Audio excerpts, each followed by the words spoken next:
Apa peristiwa tuan yang tak dapat lupakan dalam pekerjaan tuan? Bila satu-satu kejadian Orang nampak untung dia. Orang tak tahu dalam bidang CPU ke apa yang dinamakan overloss. Duit dia letak RM10,000, tiba-tiba dia kena bayar negatif RM5,000 lah dekat bank. kebanyakannya bila situasi volatility ni berlaku, memang betul ada some yang akan make money, some juga akan rugi.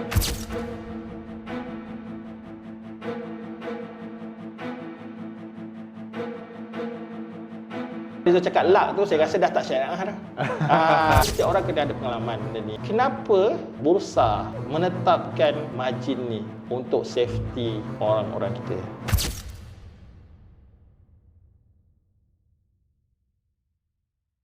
Assalamualaikum warahmatullahi wabarakatuh. Bertemu kita dalam podcast yang pertama daripada Pakar Chart, atau sekarang ni saya pakai account ni daripada Wafiq Azian.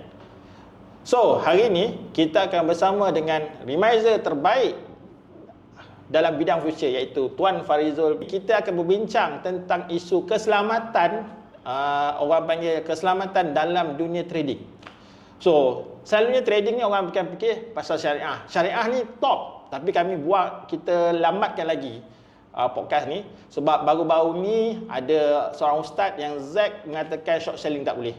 Tapi sebenarnya boleh. Cuma kami akan buat sebab podcast ni panas. Kami akan buat panas.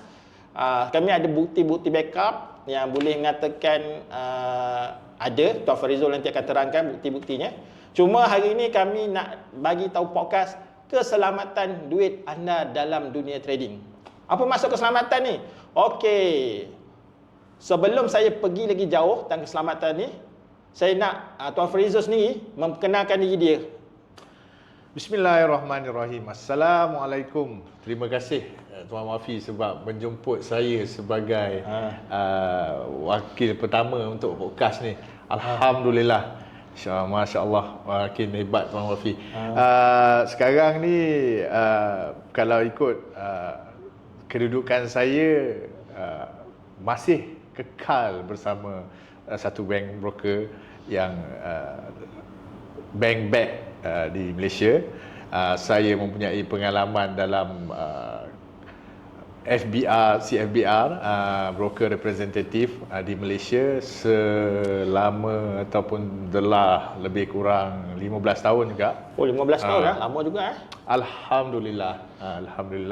So dekat sini tempat kita mencari rezeki, dan pada masa yang sama kita cuba membantu trader-trader yang baru untuk sukses dalam dunia FCPO, insya-Allah.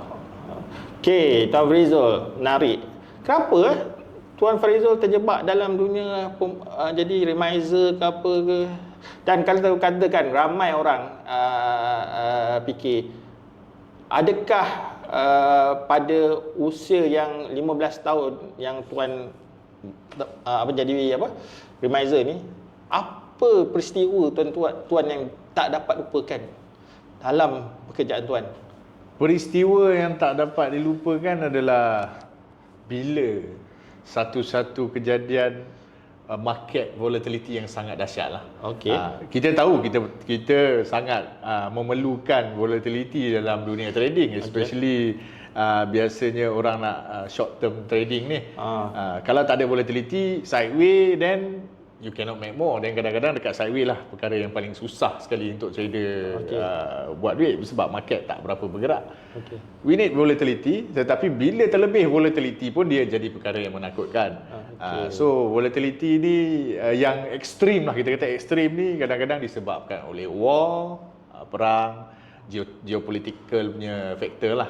And then isu-isu news yang besar, tiba-tiba sudden keluar news, even daripada Indonesia sendiri punya palm oil tiba-tiba nak guna biodiesel dalam keadaan kuantiti yang banyak ke, ini semua akan spike kan volatility. Okey, Tuan Farizul, spike tapi kalau Tuan Farizul tahu, sebelum saya nak tanya, orang cakap war ni banyak orang buat duit.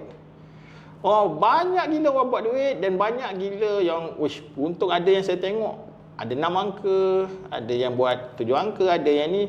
Tetapi sebenarnya Tuan Farizul, dari segi orang nampak untung dia. Tapi saya nak tanya Tuan Farizul, Orang tak tahu dalam bidang CPO ke apa yang dinamakan overloss. Overloss ni maksud dia duit dia letak 10,000 tapi tiba-tiba dia kena bayar negatif 5,000 lah dekat bank. Apa benda tu? Betul. Perkara ni sangat penting sebenarnya. Okey, kebanyakannya bila situasi volatility ni berlaku, memang betul ada some yang akan make money, some juga akan rugi. Sebab apa? Dia dari segi you punya entry point lah. If let's say market tu sudden bullish, you dalam buy position, of course you akan make lot of money. Tapi sebab volatility dia laju menaik. Tapi pada masa yang sama pula you dalam sell position, yang tu yang akan terkena tu. Dan margin berubah mengikut volatility. Tapi kadang-kadang news tu dia tak ikut margin. News keluar dulu baru margin adjustment tu keluar. So bila ditetapkan satu-satu margin ni, memang kita kena follow. Dan sometimes bila macam saya cakap tu volatility yang berlaku terlalu besar, spike, movement, gap, ini akan menyebabkan overloss dekat account. Ini yang maknanya price movement melebihi daripada margin punya nilai sendiri. Ini yang tadi yang terkena jadi overloss tu. So bila overloss dia jadi berhutang kepada bank dan kena settlekan lah. Kalau overloss, duit dia orang dah habis. Apa jadi pada dia orang? Maksudnya dia orang tak mampu bayar. Contoh ada setengah-setengah yang saya nak nampak lah. Ada broker ke yang apa yang buat sampai margin bagi 4. Yang which is saya kira gila, risiko gila lah dalam dunia dunia trading ni. Yang which is saya rasa as a trader ini kita dalam dunia, to be honest lah, saya punya pendapat lah. Trading ni kalau CPO ni kena ada orang duit juga. Tak boleh lah yang setakat ada cukup makan. Jujur, kita kena jujur supaya orang tak ada Tapi ada seorang tu saya tengok, dia main margin 1,500 dah boleh trade CPO. Padahal margin CPO mungkin lah 5,000, 4,000 tu kan. Tapi katakan tiba-tiba dia kena overloss 5,000. So dia masuk bankrupt ke? Kalau dia tak mampu bayar, apa yang sebenarnya akan berlaku pada mereka? Okay, first kita kena tahu bila kita nak trade CPO ataupun futures market, ini adalah satu bidang yang berisiko. Sama juga saham, tetapi dari segi futures dia lebih berisiko. Of course, dia orang kata high risk, high reward. As simple as that. So tinggilah reward dia, tinggi jugalah risiko dia. Betul. Ini perlu penting dan jelas. Dan kefahaman terhadap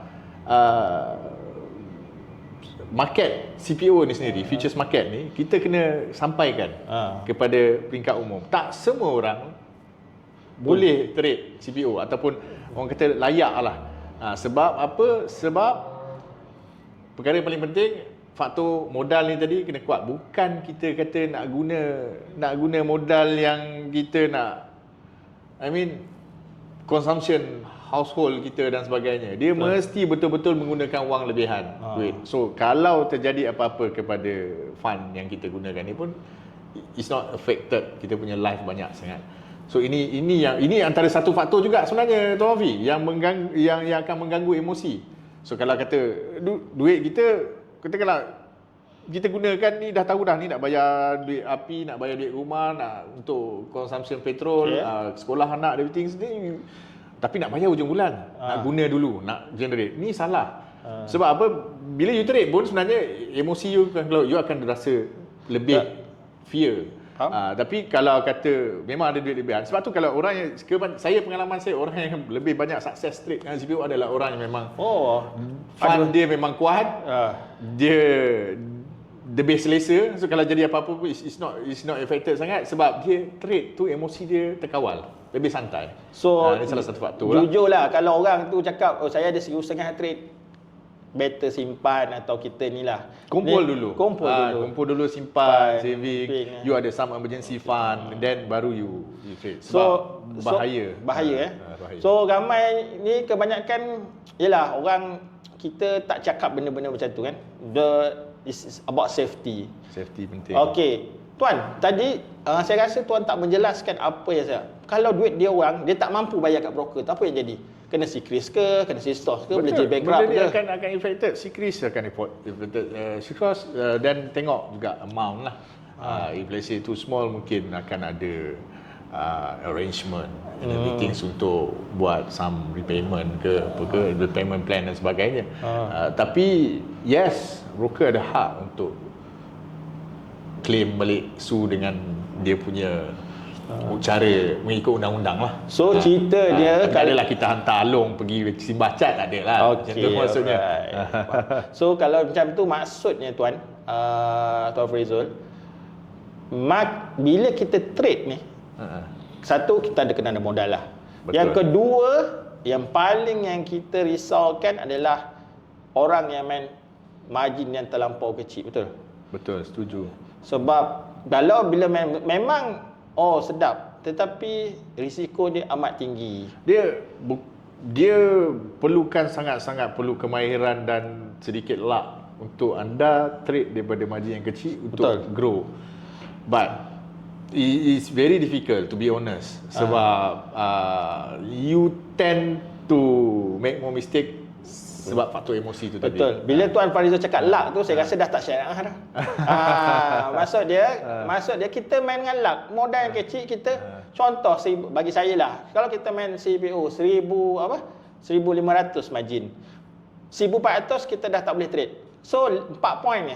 So kita fikir dia betul kita main dengan luck. Kita bukan ada probability game. Kita dah moto tak boleh loss, tak boleh ni, betul tak? Sebab tu benda paling penting sebenarnya, orang ramai terlepas pandang adalah money management. Betul. Money management tu sangat-sangat penting. Sebab kalau kita main langgar ni, macam Tuan Wafi cakap lah, kita rugi walaupun 4 point, you have to top up additional, then you macam hit the jackpot again. Try to want to hit the jackpot, buy, try hold sikit, rugi sikit, kita apa top up sikit, kali ni jadi. Tak boleh lah macam tu. Bila cerita margin kecil ni bukan SPO saja. Saya rasa dalam forex pun margin pun kecil. Bukan margin kecil lah. Dia bagi leverage yang tinggi. Tapi apa beza leverage tinggi bagi saya lah. Saya bincang lah, saya tanya dulu. Kalau leverage tinggi, kalau lepas tu dia main lot yang besar, dia bantai main every month top up 100 USD. Compare main CPO, dia letak lamsam sikit, compare orang main 100 USD. Tuan Frizul rasa lama-lama lebih kurang sama je, betul tak? Better dia kumpul dulu, betul tak? Atau saya salah? Apa dia betul? It's all about mindset, Tuan Wafi. Ya. Sebab kadang-kadang orang tak rasa. Sebab kadang-kadang lagi satu faktor, orang tak sabar. Bila rasa nak kaya cepat ni, then kita tak apalah, top up sikit. Tapi tak perasan yang sebenarnya sikit-sikit tu sebenarnya jadi lama-lama jadi bukit.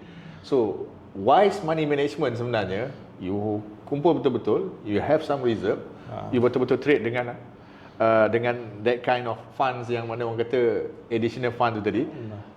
Hati tenang, emosi terkawal, dan probability untuk make profit dengan money management yang betul lebih tinggi. Betul. Lebih selamat. Kata macam itulah dari segi konsepnya.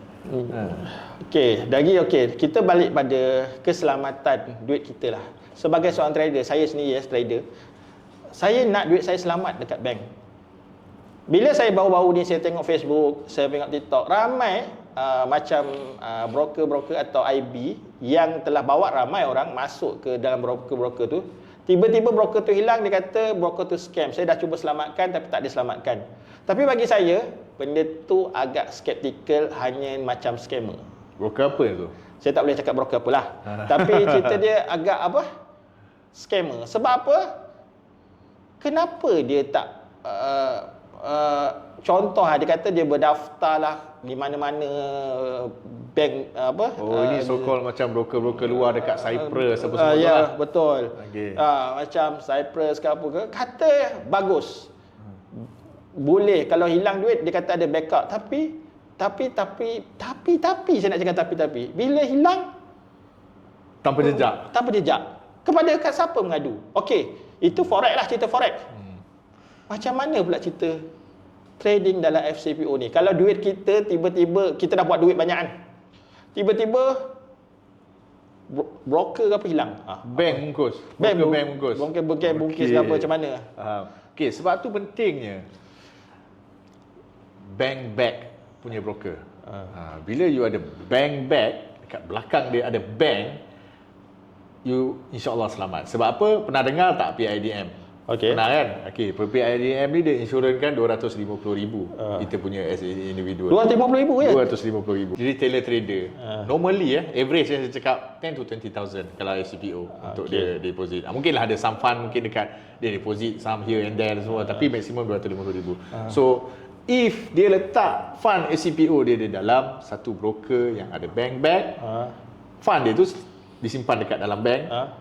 Selamat insya-Allah. Selamat. Pasal kalau jadi apa-apa kat bank tu is protected. Protected. So bila protected dia still can get balik dia punya fund. Oh, get a fund cantik. Itu yang beza dia lah dengan broker yang mungkin Tuan Wafi sebut tadi tu semua tu salah satunya mungkin dah tak illegal. Kalau dia orang nak mengadu pun nak mengadu dengan siapa pun kita tak tahu. Betul. Bagi masalah saya tu.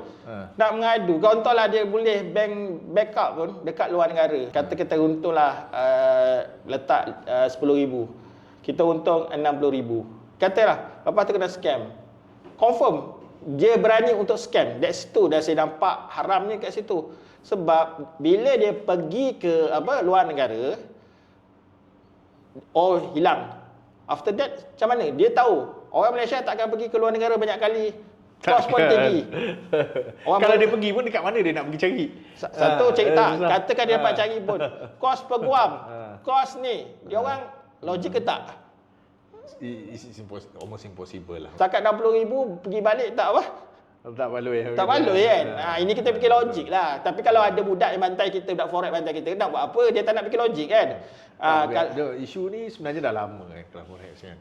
So biasanya kalau tak kena, orang akan mungkin pertikaikan apa yang kita kata. Tapi bila dah kena, siapa yang dah kena? Especially ramailah yang mungkin ex forex trader dah tengok. Dia orang tahu dan dia orang lebih.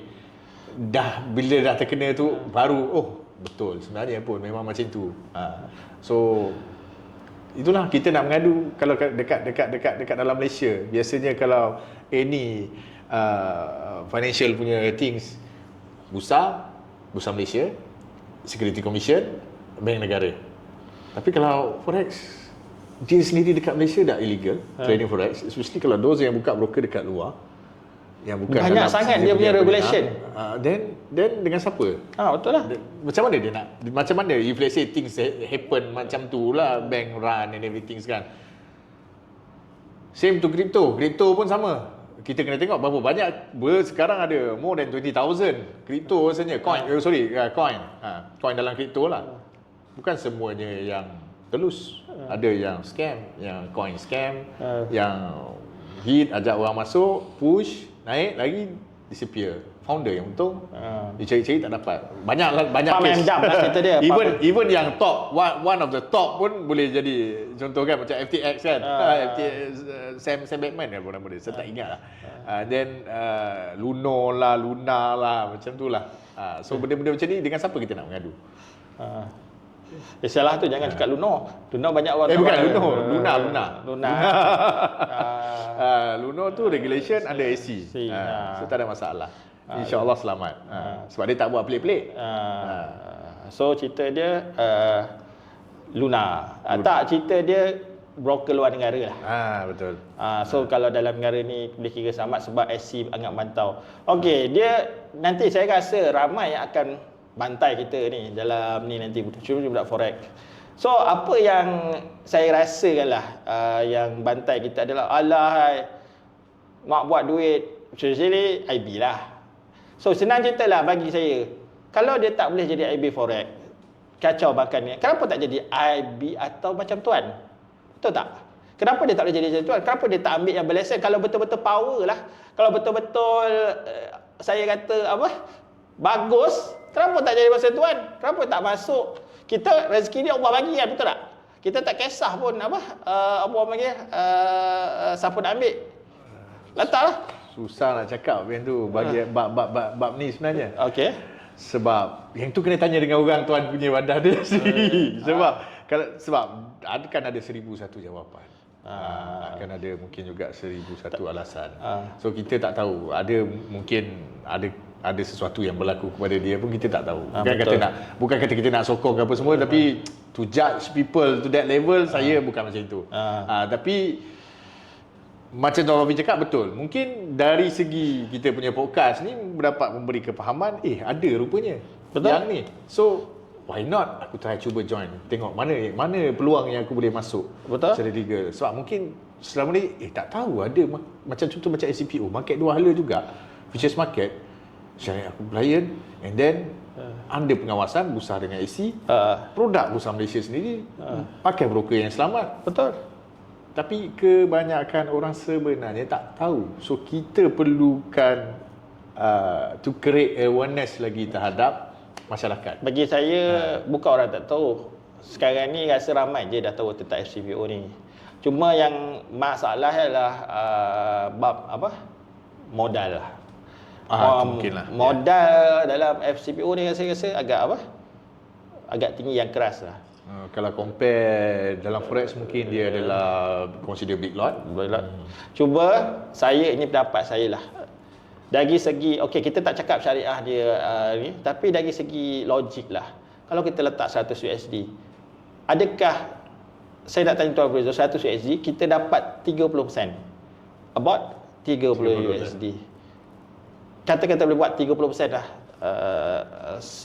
sebulan. Berapa je 30 USD dapat ke tanggung? Dia secara logik saya tak dapat. So orang akan try to main lot yang besar. Betul. Bila lot yang besar dia kira high risk. Bila high risk, apa jadi? Nak main lot yang besar kena memakai leverage yang besar juga. Besar. Lepas tu apa jadi? Lagilah apa? Lagi terkena. Sebab yalah, lagi terkena dan berlebih kosong. Tapi kalau saya lah tanya-tanya Tuan Frizul, orang tu modal 10,000. Boleh tak modal je jadi kosong dalam CPO? Katakan tak kena gap, tak kena overload, dia letak stop loss, dia mungkin tak OV. Boleh tak dia kena? Apa yang, adakah boleh dia tak loss? Bukan tak loss lah, loss tapi duit dia tak hilang semua. Dia biasanya lah, kalau some broker dia punya level of cut offs yang tersendiri lah, which is normally bila margin critical kita akan remind client, ni margin dah critical, you have to top up sums, ataupun you kalau ada banyak lot you mungkin close one or two lots, ataupun you kena close. Kalau tak close juga, then mungkin kita kena close kan. Bukan nak mengacau dia punya trade ke apa semua, tapi salah satu faktor sebenarnya nak jaga risiko risk dia supaya tak loss lebih banyak loss tu tadi. Dan sebenarnya tanggungjawab trader sendiri kena faham bila dia trade.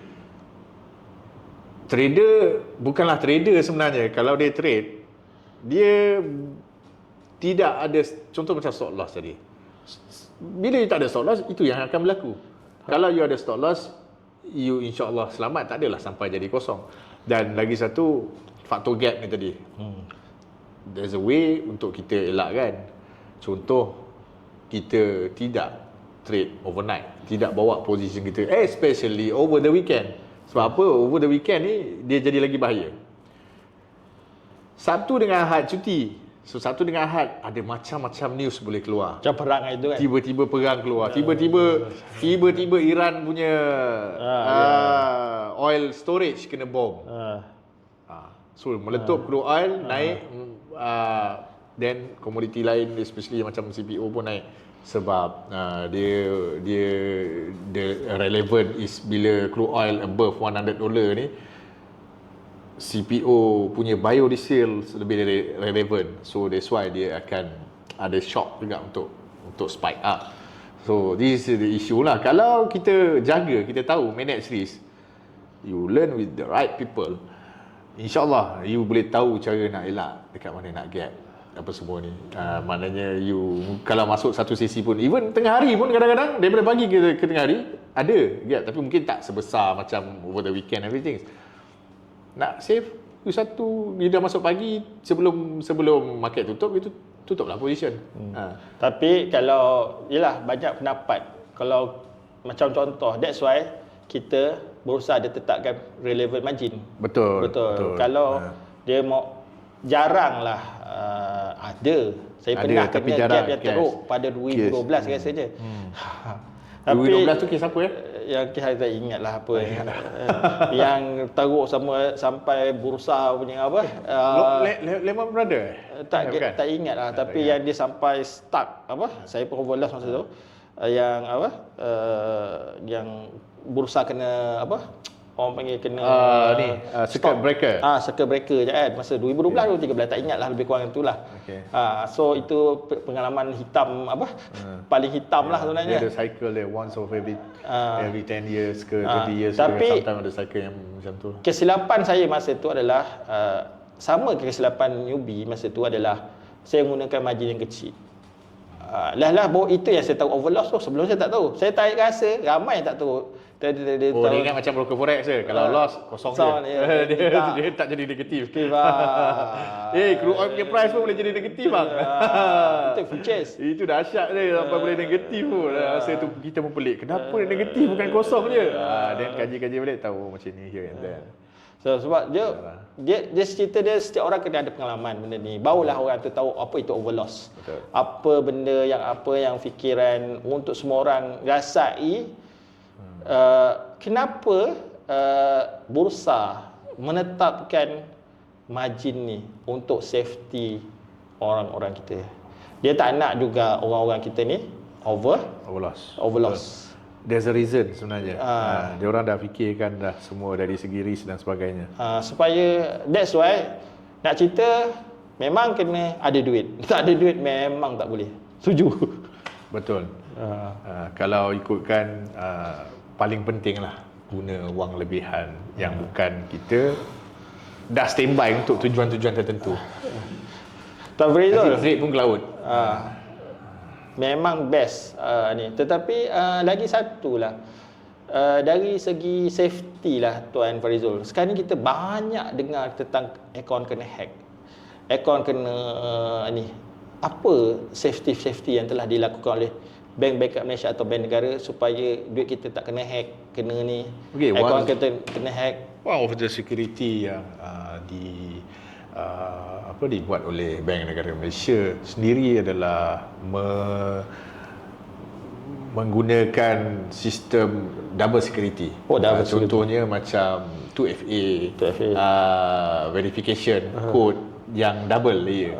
Contohnya bila kita dah ada password pun kita kena masukkan 2FA. So macam sistem internet banking lah, dia more secure untuk mengelakkan benda-benda. Tapi macam saya cakap, bila bank negara Malaysia, so yang akan follow adalah bank ni tadi. One of the reason because of the safety tadi. So itu yang menjadikan broker yang ada bank ni dia lebih selamat sebab dia follow the guideline, dia follow the rules of the big brother yang jaga kita lah. Macam tu lah. So itu antara security yang dipertingkatkan lah, yang dikeluarkan. So jadi bila broker ataupun bank follow, ya adalah, walaupun kadang-kadang kita rasa berat, kadang-kadang klien rasa macam kenapa nak kena ada macam ni, kenapa nak kena ada macam ni. Saya sendiri pun kena, tapi benda tu adalah untuk tujuan keselamatan. So walaupun kita rasa susah, yang penting selamat. Betul. Macam bawa kereta lah. Macam bawa kereta lah. Kadang-kadang kita rasa macam pakai tali pinggang keledar tu leceh. Aku nak pergi dekat je. Takkan nak pakai. Tapi untuk tujuan keselamatan, depan sikit pun kadang-kadang boleh jadi musibah. Betul. Itu kita tak tahu musibah kita bila kan. So hari ini banyak saya rasa kalau contohlah ada lagi bab-bab keselamatan dari segi orang. Contohlah saya nak tanya Tuan Farizul. Sepanjang Tuan Farizul berkecimpung 15 tahun dalam dunia trading ni, Tuan Farizul mesti dah banyak tengok orang.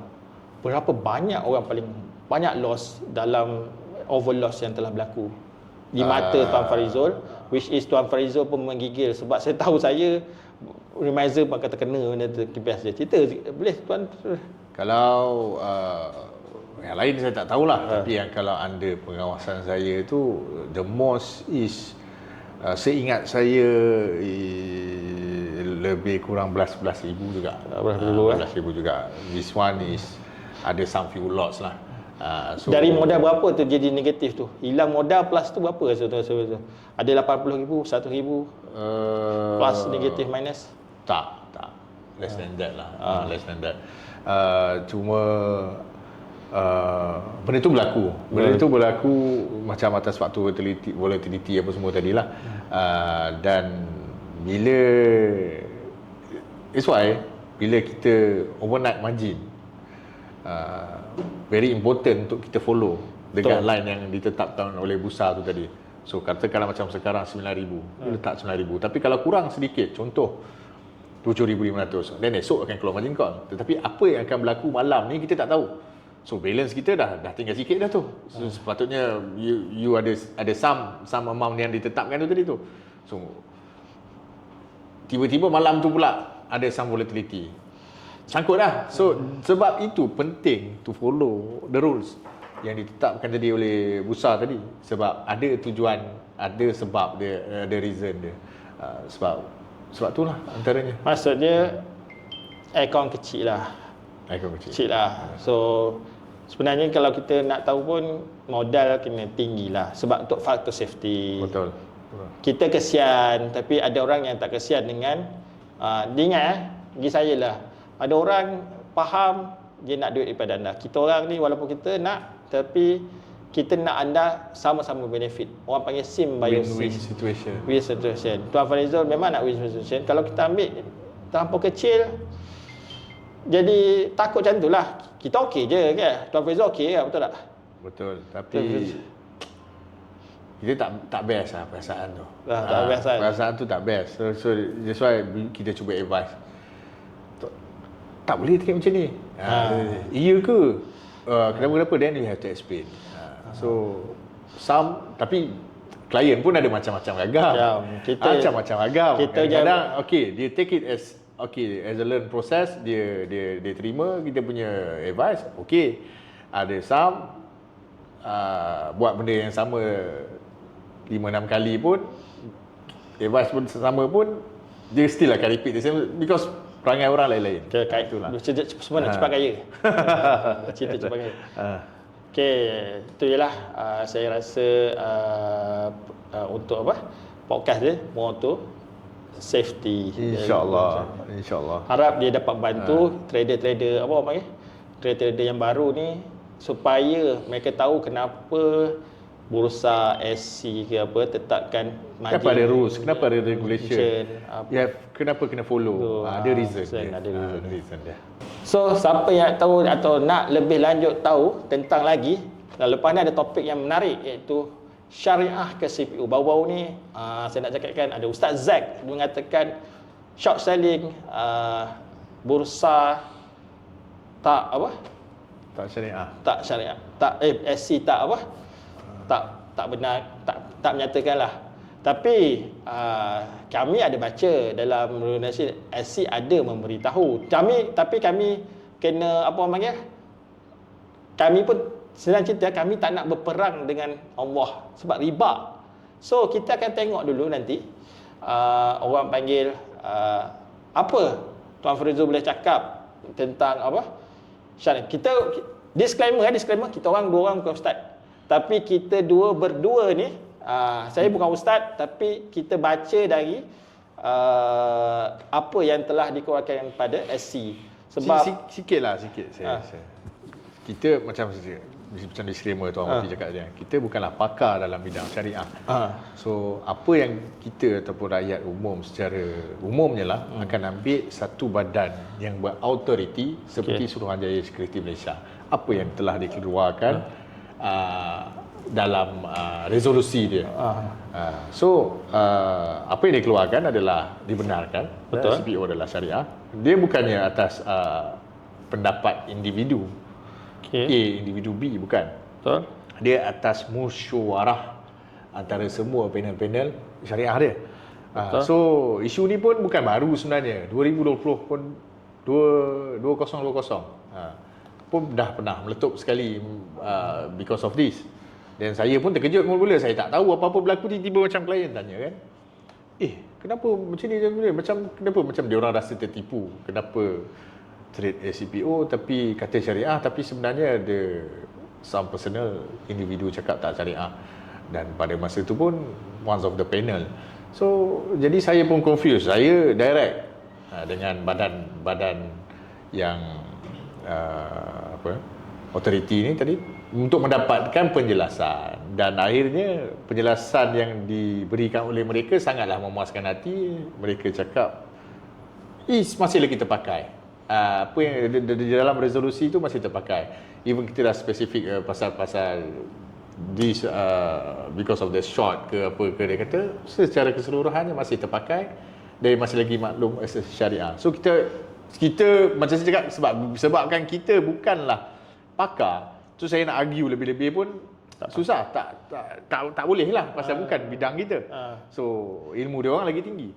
Jadi apa yang masyarakat umum kena ambil adalah satu badan yang telah keluarkan autoriti macam Suruhanjaya Sekuriti Malaysia tadi yang cakap lah pasal isu short tu pun sebenarnya ada penjelasan dia dekat bawah dia. Tak apalah, yang tu kita Lepas ni next topic. Atau Fraser nak terangkan lagi lepas ni. Sebab InsyaAllah. Saya pun tak adalah kata nak terangkan because ini pendapat saya rasa tak boleh. Sebab saya cakap macam saya cakap, saya dengan Tuan Wafi bukanlah pakar dalam bidang syariah, tapi apa yang kita ambil adalah dalam apa yang dijelaskan oleh AC, ada dijelaskan oleh Fatwa Negeri Selangor sendiri. Kita cuba quote yang itulah. Sebab ceritalah, saya terus terang lah, kalau betul lah FCPO ni haram, kita orang kata diri kita tak nak berperang dengan apa? Yang tu. Bila riba ni berjalan. Saya pun dulu forex. So forex dulu pengalaman saya lah ikut kan. Sebab 1 million USD 1 million USD. Tak adalah. So apa panggil? Bila jadi macam ni, kita dah sedap trade forex. Bila kita nak beranjak tu memanglah ada orang panggil dia punya hesitation. Semua orang lah, macam saya nak cakap besok tiba-tiba SPPO haram. Memang saya hesitate, saya nak lawan, tapi kalau umur dah tua, dah matang ni, kita mana yang penting tak, lah. dia jangan confuse lah pasal pendapat peribadi pun mention is pendapat personal kan. So kita nak take it seriously tak boleh, sebab kita as a umum kita kena ambil pendapat yang lebih besar. Betul. Yang telah dimusyawarah tadi. Unless kalau ada perubahan dekat Suruhanjaya Sekuriti Malaysia tiba-tiba cakap betul. Tak, dia orang akan keluarkan satu statement, then we have to follow lah.